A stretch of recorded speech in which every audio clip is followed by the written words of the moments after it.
Good morning, friends and comrades. It's been a while since I've done a video. I wanted to do a brief vid on why I voted the other day in the first day of early elections here in Florida for Jill Stein. For those that don't know, I voted for her twice before, in 2012 and 2016. Unfortunately, she did not run in 2020. A lot of times when she appears on progressive shows, they present her as running now her second campaign, and because she's polite, she's quiet when they say that. But I'm actually an early supporter of hers because a lot of people they interview don't even know that she ran in 2012.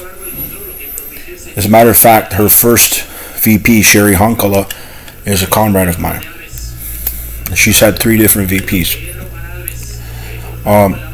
First off, I want to mention the Palestine issue.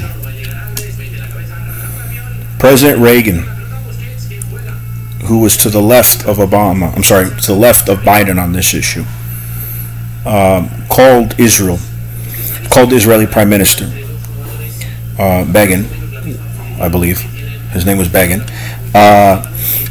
when he invaded in the early 80s Lebanon, and he ordered him to withdraw.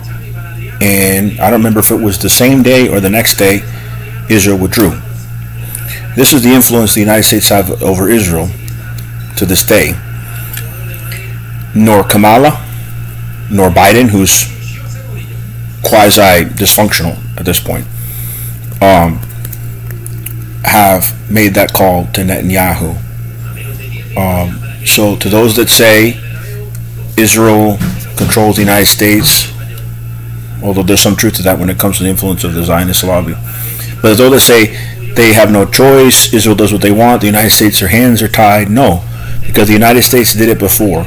Another example is Eisenhower in the 1950s.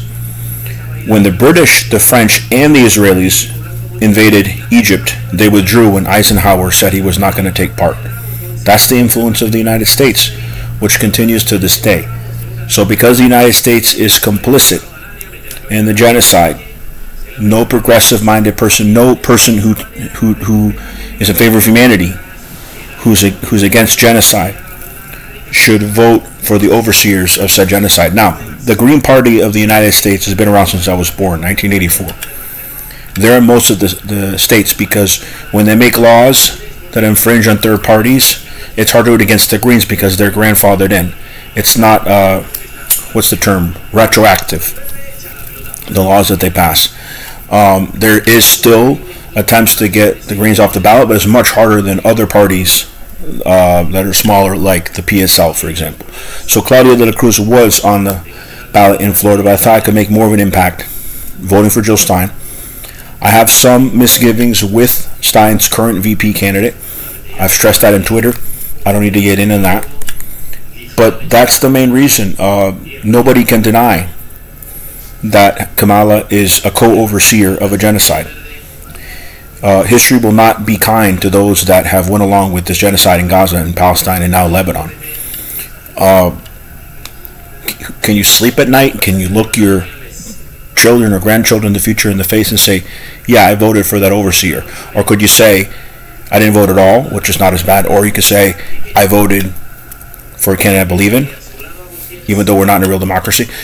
I know, I'm a realist, that this vote is symbolic, but I think that movement building is more important. The civil rights movement, for example, was not just about votes. It was about pressuring those in Washington to pass the laws to help progress things, which expanded into human rights and Malcolm X and all that, not just Dr. King. And, of course, the warriors, not soldiers, in the movement, many of them unknown.